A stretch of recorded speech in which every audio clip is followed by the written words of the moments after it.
A slight cool down from the triple-digit heat that we've been seeing, but it's still feeling pretty hot and dry. We're now taking a live look out at Medford, where fire danger is currently extreme due to oncoming heat. Thanks for joining us for Newswatch 12 at 5. I'm Samantha Cadera. We'll talk more about fires in our region tonight, but first let's turn right over to Storm Tracker 12 Chief Meteorologist Matt Hoffman. Matt, you just said we can expect a cool down, which I'm sure I'm not the only one that is thanking you for saying that. When can we expect that? Well, it's actually going to be pretty quick. Today's kind of our last super hot day. Temperatures not 100 degrees, but it is pretty close. 98 degrees in Medford right now, 99 in Grants Pass, and as you saw, lots of sunshine across the region. 88 degrees in Klamath Falls. We're at 96 in Montague, 88 in Mount Shasta, and it's 70 in Gold Beach. Tomorrow, though, temperatures will be a bit more seasonal, in a lot of spots even below normal for a change. So there's going to be a nice cool down. In the meantime, we're still tracking winds picking up here late this afternoon into the early evening hours. Gusts up over 20 miles per hour, 20 to 30 miles per hour for the coast, and then also some of our inland valleys. A lot of inland valleys seeing gusts anywhere between 20 to 25 miles per hour. When you combine that with some very low humidity values, pretty dry air in place, we're down to 20% for humidity in Medford. That combination of gusty winds, very low humidity, fires can spread quick, and that's why we do have some red flag warnings in place for the Rogue and Illinois valleys, and then also portions of the east side, including the Klamath Basin, until 8 o'clock tonight. So just be cautious. Fires can spread quick if they start. Tonight, winds will die down. Skies will be clear inland, down to 62 degrees in Medford, 47 in Klamath Falls. Will dip down to 57 degrees in Wairika. So even noticeably cooler tonight compared to some of the previous nights this week. And then tomorrow, lots of sunshine, much less hot. Instead of flirting with 100 degrees, we'll be closer to around 90 or just shy of it in the Rogue Valley. Look for some more breezy conditions as well tomorrow afternoon, and then tracking an even bigger change into this weekend. We're tracking some rain and also the potential for thunderstorms in southern Oregon and northern California. I'll talk much more about this storm system and what the weekend holds coming up in just a bit. Sam. Thank you. Illinois Valley Fire District is investigating a structure fire that spread to an RV and nearby wildland around noon today. Responders say the building and RV were fully engulfed, but the scene was quickly secured and several agencies responded, including ODF Southwest, AMR, and Rogue River Siskiyou National Forest. Now an investigation into the cause of the fire is underway. No injuries were reported. And a structure fire was reported in Central Point earlier today. Newswatch 12's Oscar Rodriguez was there on scene and talked to neighbors who were worried the fire would spread into their own home. A structure fire was called in around 1 p.m. today. Quickly, units from Jackson County Fire District 3 and Medford Fire arrived to the scene. Within a matter of minutes, the fire was tamed down. Decent amount of heavy black smoke and fire from the rear of the structure. It was identified that there's a shed on fire and a big pine tree. And then our big concern is the house, and secondly, spread to the neighboring houses. Jackson County Fire District 3 told me they had 2 hose lines, one on the house that was affected and the other next door where the fire was spreading down the fence and in the vegetation. This making next door neighbors worried if the fire would catch to their own homes like the Griggs family. Daniel Griggs says his neighbors kept ringing their doorbell to let them know there was a fire going on next door. I go out the back, we check it. It's just like a bunch of smoke just up in flames. It's like huge tree.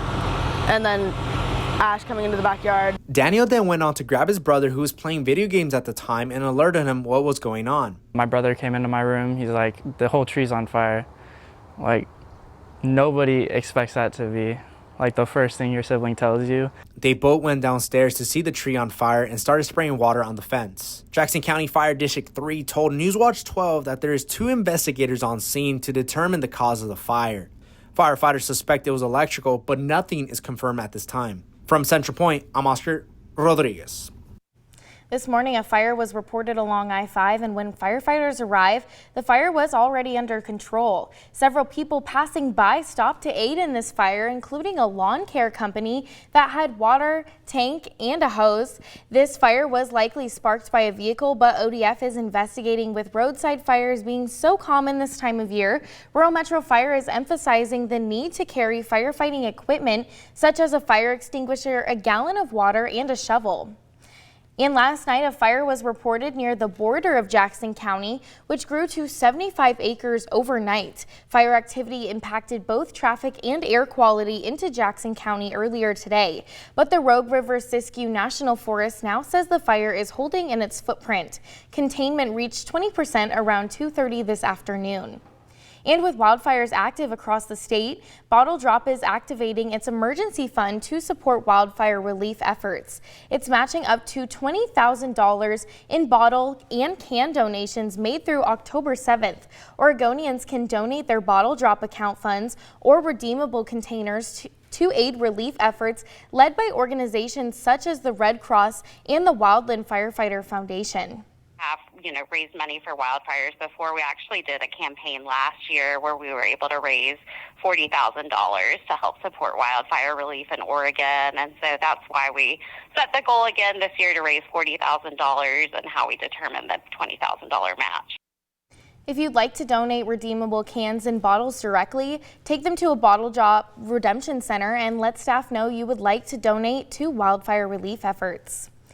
In a developing story, the Portland Trail Blazers may be under new ownership after the owner of a pro hockey team bought the NBA franchise. Billionaire Tom Dundon and a group of investors reached an agreement to buy the team, and Dundon says he plans to keep the Trail Blazers in Portland.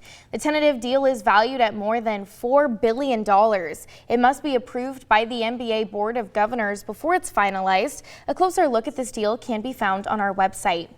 And Klamath County Community College's Computer Technology Department is announcing nearly $1 million from a federal STEM grant.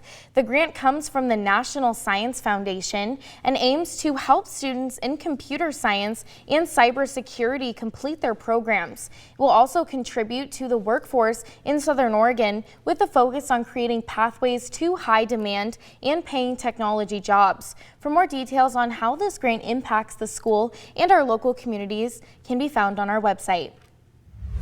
And a few weeks ago, we told you about how the Jackson County Fair was planning to keep visitors cool in the summer heat. Now we're learning the 2025 fair drew a record-breaking number of visitors to the expo. Jackson County Junior Livestock Auction reached nearly $3 million in sales alone. Live music and, of course, fair food also brought in fans and additional sales. The Department of Alcoholic Beverage Control is planning to award grants of up to $30,000 to local law enforcement agencies. These grants will support programs aimed at reducing alcohol-related harm. The grants will be used for programs such as the Minor Decoy and Shoulder Tap initiatives, as well as for holiday enforcement efforts. The funds are provided by the California Office of Traffic Safety through the National Highway Traffic Safety Administration. And one 13-year-old has been working hard this summer to raise money for a trip of a lifetime. Reporter Grace Rich shows us how he's raising money, learning lessons, and having fun along the way. Most 13-year-olds are spending their time soaking up the summer and enjoying their last bits of sunshine, but Wyatt is raising money by making snow cones and lemonade to get to DC. Wyatt, his mom Joanne, and his two siblings have had 4 lemonade stands so far this summer, all to raise $2,500 for Wyatt to go on his 8th grade DC trip in April. So far, he's raised $750 by making yummy drinks, collecting cans, and even pulling weeds for his grandma. This time around, Ollie's Brooklyn Slice food truck allowed them to set up shop next door. That way people can get both a treat and a slice of pizza in one go. Joanne says that fundraisers like these not only help him raise money, but are also teaching him vital lessons. Practicing customer service probably for the first time as a 13-year-old, and learning how to handle money, giving change, and then keeping your cool as you're making recipes for people, and there's all sorts of different lessons. Wyatt says he's excited for his trip, but he's also enjoying making his own lemonade flavors like the Happy Dog. Probably Getting to see a lot of stuff that I haven't seen yet. The Happy Dog Italian soda, pomegranate, and blue raspberry. Each new customer he gets tells them stories about their own adventures in Washington, D.C., and are more than happy to help him reach his goal.